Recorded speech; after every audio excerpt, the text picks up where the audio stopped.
Today, Dana sat down with Governor J.B. Pritkzer for 15 minutes. Not a lot of time for all the questions we have, but in that 15 minutes, she covered a lot. Everything from when unemployment offices will open to a potential re-election bid. Here's that full interview. Are you happy with the results of the latest legislative session, and what do you think is the most important piece of legislation to come out of it? I am very happy with how this legislative session came out. We have a real balanced budget. We did not use federal dollars to balance the budget. We had true outperformance in our economy that helped our revenues in the state, and we held flat most spending in our budget other than education and social services, where we needed to make sure we're increasing it. But everything else, really, the whole budget, the operating budget, is flat. People should feel really good about we're paying debt. We now are paying our bills on time in the state of Illinois. That hasn't happened for quite some time. And we are sending ourselves into a new year on firm fiscal footing.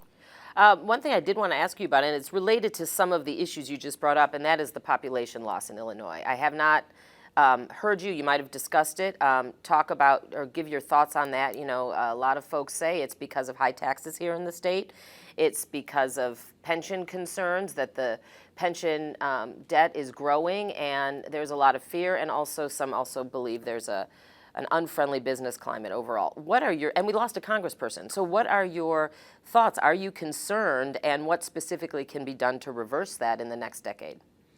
Well, let me start by just reminding you that it's been the carnival barkers at the Illinois Policy Institute, the leaders of the Republican Party, the former governor of Illinois, Republican governor, who've been putting forward this message that Illinois is a terrible place and that people are leaving in droves. As you know, we had our census count, and it came out flat for the last 10 years, while they've been claiming that we lost hundreds and hundreds of thousands of people.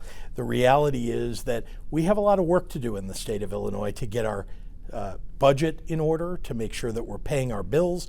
We're making that progress. I talked about that.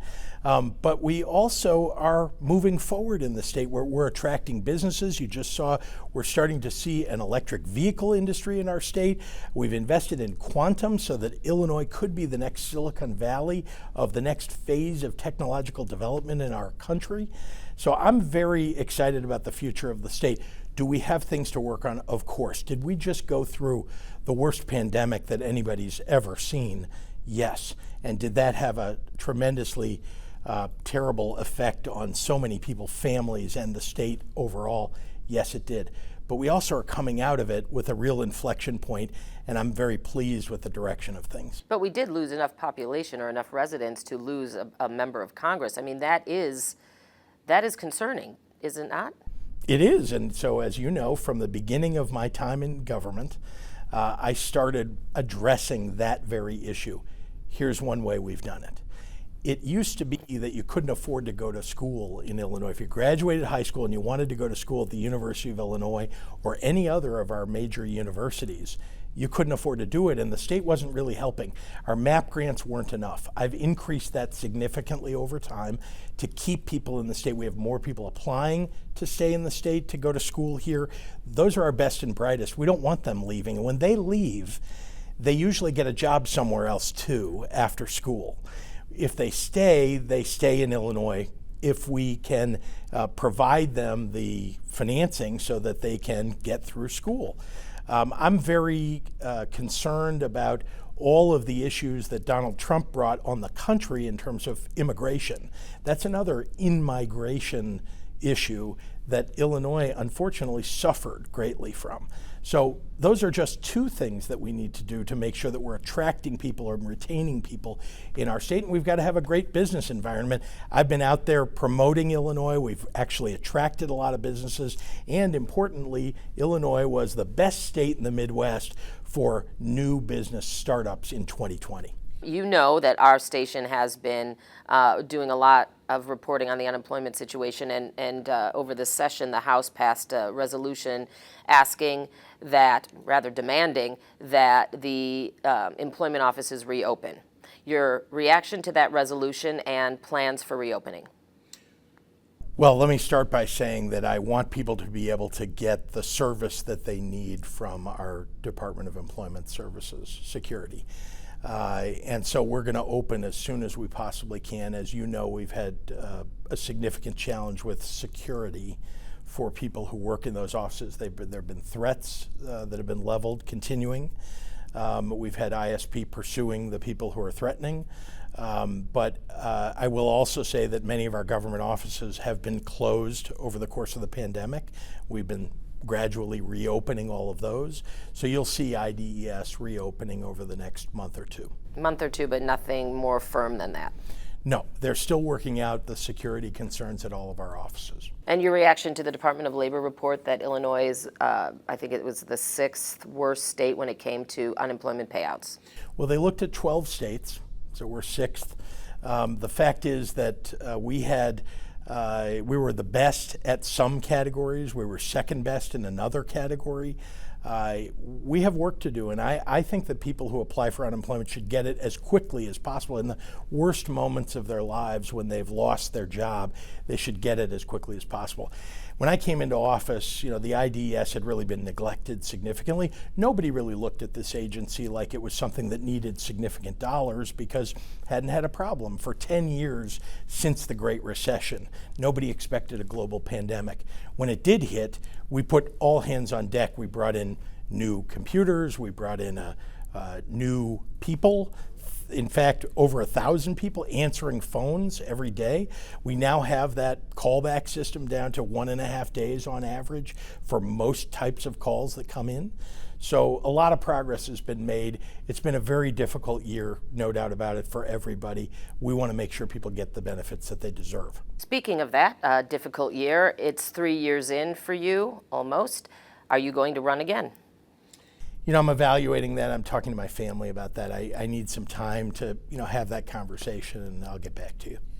What about highway cameras? This seems like I'm taking a left turn here, pun intended, but we keep seeing shooting after shooting, and many lawmakers, including yourself, touted the new highway camera installation as a way to prevent or at least catch the folks responsible, but yet they are not up and running yet. Your thoughts on that? Are you frustrated? I am frustrated, and that's why I made sure that our agencies work together. One of the problems in government is the kind of a siloing of one agency from another agency. They don't talk to one another. I changed all that by having deputy governors oversee multiple agencies. So we got the Illinois Department of Transportation together with the Illinois State Police to solve this problem. We worked with Representative Jones, who has been a real advocate for getting this done because people in his community are affected significantly by it. And indeed, we broke through. So those are going to be installed now all across major portions of our highways. But so many have been installed, and they have been there for a year-ish, and they're still not up and running. I mean, are you... That's what I'm saying. These agencies weren't working together to get this done. Now they are. So I feel actually good about the future here.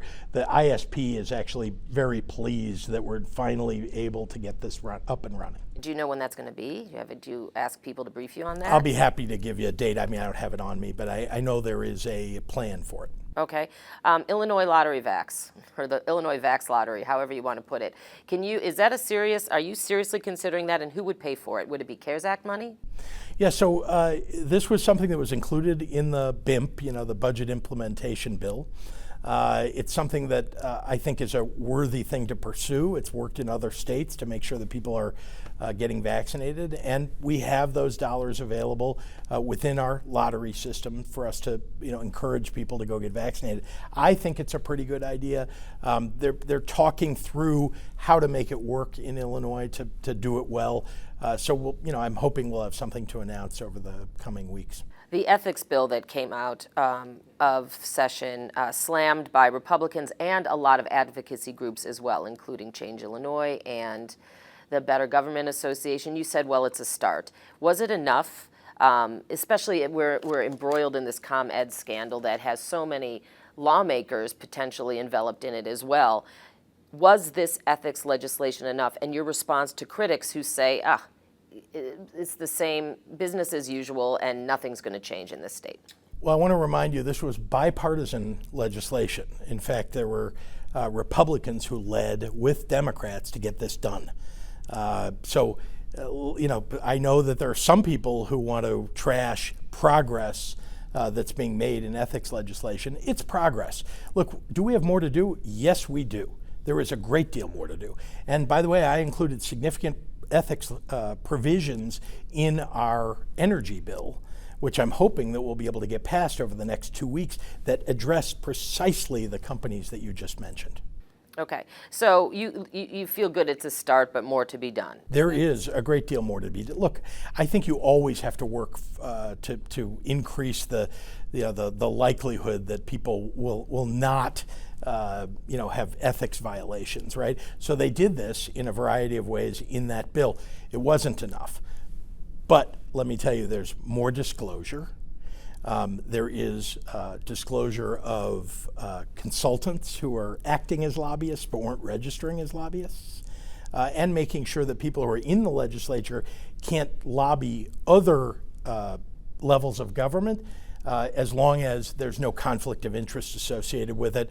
They can lobby, but not in a way that would come back to the General Assembly. So getting rid of those conflicts of interest, very important. Well, one criticism was that the lawmaker to lobbyist transition, which happens so much, is only 6 months in this particular legislation, which some say is just not long enough. I mean, it's like you just sit home, maybe crochet for a bit, and then you head out and you can start lobbying. I mean, do you agree that 6 months is far too short of a window? I agree, it should be longer.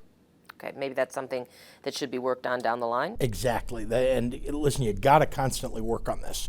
If you leave it alone, people will find ways around it. You've got to keep working and working to make sure that the ethics legislation is doing what you want it to do. What are your thoughts on the mayor saying, hey, we're going to reopen fully along with the state? I'm very pleased. I think that the reason that June 11th was an important day is because there were 2 incubation periods that have passed since we moved into the bridge phase. And that's what we said at the state level that we really need to see the numbers moving downward. The number of cases is moving downward. The number of people going into the hospital with COVID is moving downward. We're even seeing the average number of deaths per day moving downward. All of that is an indication that it is time to reopen, and we're going to be doing that June 11th. I'm glad to see that the city's aligning itself with the rest of the state. And you think, obviously, it's the right decision in that regard. Obviously, you just said that, but just reaffirming that was the right thing to align Chicago with the state. The city's doing the right thing, aligning itself with the rest of the state. How critical is it with the reopening? I'm sure a hope is that tourists will come back into Chicago. I know that industry was decimated, of course, last summer, cut by half at least. How critical is it with the reopening that tourism come back for the state's bottom line?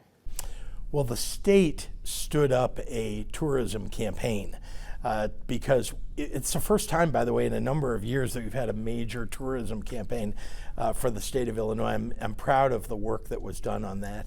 I do think people are coming back to Illinois, and they are coming here from surrounding states. They're coming, people in Chicago are going downstate who've never been downstate. It is important that we get people back for our economy, but I would never do this just because we want to get tax revenue.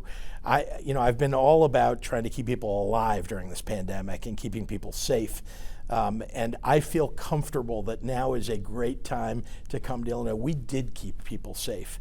And I think people who want to come to visit Chicago and visit Illinois should know this is one of the safest states in America.